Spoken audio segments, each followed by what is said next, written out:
앞서 말씀드린 것처럼 폭발 손상 이형은 네 가지로 나눠지게 되는데 첫 번째가 이제 압력파에 의해서 손상을 당한다라고 보시면 될 것 같고요. 이 압력파 같은 것들이 공기로 가득 찬 장기들, 소빈 장기들, 특히 이제 폐에 손상을 일으키게 된다라고 보시면 좋을 것 같고, 화상은 뭐 여기 써져 그 전에 얘기했던 것처럼 그냥 1, 2도에 그친다라고 말씀드렸었죠. 그래서 1차 폭발 손상 때 가장 영향을 주는 것이 압력파라고 보시면 되는 거고요. 압력파 이한 손상은 폐에서 발생된다라고 보시면 됩니다. 그림으로 그림으로 잘 표현을 해주고 있는데, 자, 1차 같은 경우는 압력파, 2차가 열폭풍에 의한 걸로 파편 손상 같은 것들을 이야기하게 되는 거고, 그 다음에 열폭풍에 의해서 사람이 밀려나게 되고, 그 다음에 뭐 여러 위험물질의 추가적인 노출이나 혹은 거물붕괴가 이제 4차 손상, 기타 손상이라고 봐도 되겠죠. 폭발에 의한 직접적인 손상은 아니고요. 그 다음에 이제 2차 폭발 손상 같은 경우에는 파편에 의한 손상이다, 혹은 열폭풍에 의한 손상이다 라고 보시면 좋을 것 같고요. 파편 같은 경우에는 때에 따라서 어, 그 열폭풍, 안르파나 열폭풍보다 더 심각한 손상을 유발할 수도 있습니다. 무조건 그런 거는 아니고요. 그래서 눈에 꽂히고 신장에 파편 꽂히고 뭐 간에 꽂히면 당연히 뭐 열폭풍이나 그 압력파보다는 더 심각한 손상이 될 수도 있겠죠. 그런 것들 조금 유념해 주시면 좋을 것 같고요. 3차 폭발 손상 같은 경우에는 이제 열폭풍이나 압력파에 의해서 환자가 붕 떴다가 벽에 부딪히는 거, 다시 한번 그림 떠올려 주시면 될 것 같고요. 그로 인해서 머리가 부딪히고 등이 부딪히면서 발생되는 손상들을 생각해 주시면 될 것 같습니다. 그 다음에 이제 4차 폭발 손상이 있는데, 폭발이 일어나고 난 후에 폭발 자체적으로 직접적인 손상이 아니라 여기 써져 있는 것처럼 건물이 붕괴지면서 발생되는 앞좌 손상이나 화상이나 혹은 뭐 건물이 붕괴지고 난 후에 입으로 들어간 먼지들 때문에 발생되는 추가적인 기도 폐쇄, 혹은 살상 무기라면 화학적 생화학 무기라면 독소 노출로 인하는 뭐 질병들 이런 것들이 이제 4차 폭발 손상이라고 보시면 될 것 같습니다.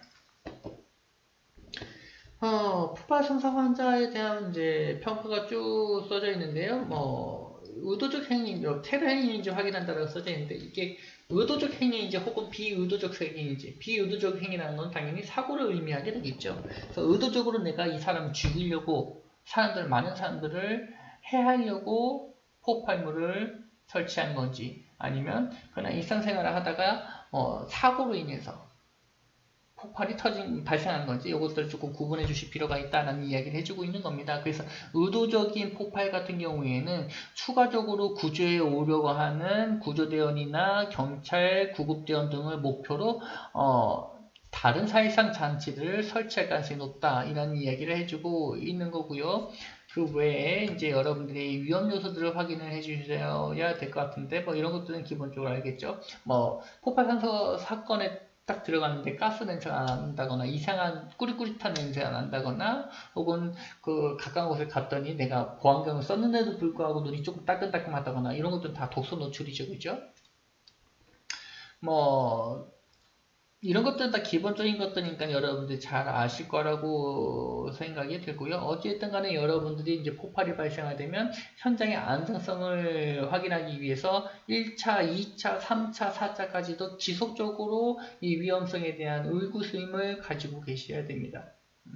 그렇지 않다면 추가적으로 발생되는 붕괴, 폭발 혹은 살상 무기 등으로 인해서 희생자들은 무한정으로 커질 수 있다는 점 이것도 기억해 주셔야 될 것 같고요. 그 다음에 이제 뭐 협소 공간은 앞서 얘기를 했기 때문에 그냥 넘어가도 될 것 같습니다.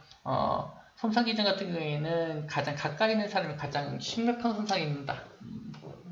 어렵지 않은 것들이죠. 그 외에 인구 밀도가 높은 곳들에서는 대량 희생자가 발생할 수 있다. 다 기본적인 상식적인 내용들이에요. 자, 여러분들이 이제 해야 될 거는 현장 관리가 확립되면 공구서 일반적인 평가 기준을 적용하면서 환자의 응급처치 먼저 제거하고 심각한 폭발 손상 환자의 치료에 집중하시면 됩니다. 그런데 폭발 같은 경우에는 한 사람의 환자가 발생하는 것보다는 다량의 환자가 발생할 가능성이 높기 때문에 요거는 이때 때에 따라서 그 대량 재해임을 선포하시고 재해와 관련된 관리를 해주신 것이 더 효과적이다라고 보시면 좋을 것 같네요. 그래서 맨 마지막에 보시게 되면 자, 환자 수가 응급의료 서비스 체계가 즉각적으로 활용할 수 있는 영역을 초과한다면 재난이라고 확인하시면 되는 거고, 이때 환자를 분류할 수 있는 기준을 사용해서 진행하시면 됩니다. 평상시에 사용하는 환자의 중증도 분류하고 재난 시 사용되는 중증도 분류하고 전혀 다르다는 점 여러분 알고 계실 겁니다. 그리고 앞서 얘기했듯이 이제 가장 심화적인 손상, 폐손상이라고 이야기했었죠. 안협회에 의한. 그래서 이 증상은 즉각적으로 보이지 않을 수 있다는 점을 여러분들이 항상 기억해 주셔야 될 것 같고요. 여기 추가적으로 청력의 손실이나 비출을 보이는 경우에는 폐손상을 의심해 주시는 것이 좋습니다. 그래서 가장 비출혈 같은 경우, 코피 같은 경우에는 이 여러분들 알다시피 부비동이라는 것이 있잖아요. 머리의 무게를 어느 정도 감안시켜주기 위해 퇴시키기 위해서 이제 부비동이라는 것이 있는데 이 공간에서도 당연히 이제 비강내, 부비동 이런 곳에서도 당연히 그 기체가 살아있기 때문에 안협화에 의해서 손상이 있게 된다. 그로 인해 코피가 발생한다. 혹은 앞서 얘기를 했듯이 귀 같은 경우에는 공기에 가장 민감한 부분인데 여기서 청력 손실이 발생했다면 청력 손실을 일으킬 만한 압력파가 내 몸을 지나가기 때문에 포의 손상도 의심해 볼 필요가 있다라고 보시면 좋을 것 같고요. 그 다음에 이제 그 폐손상 관련된 호흡기와 관련된 여러 가지 문제들을 파악할 수 있는 평가 도구들을 잘 쓰시면 되는데 가장 중요한 거는 호흡량이에요. 호흡량을 평가하려면 뭐 해야 돼요? 1회 호흡량과 분당 호흡수를 확인을 해 주셔야 되겠죠. 그죠? 이것들을 꼭 확인해 주시면 좋을 것 같고요. 여기 이제 청력 손실에 대해서 다시 한번 이야기를 해주고 있는데 정서적 충격과 청력 손실 같은 경우에는 이제 불안감을 유발할 수 있다라는 점.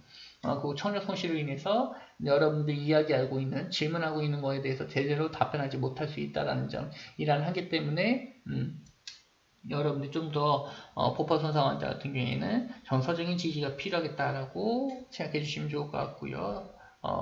환자에 대한 처치 같은 경우에는 다음 시간에 진행하도록 하겠습니다.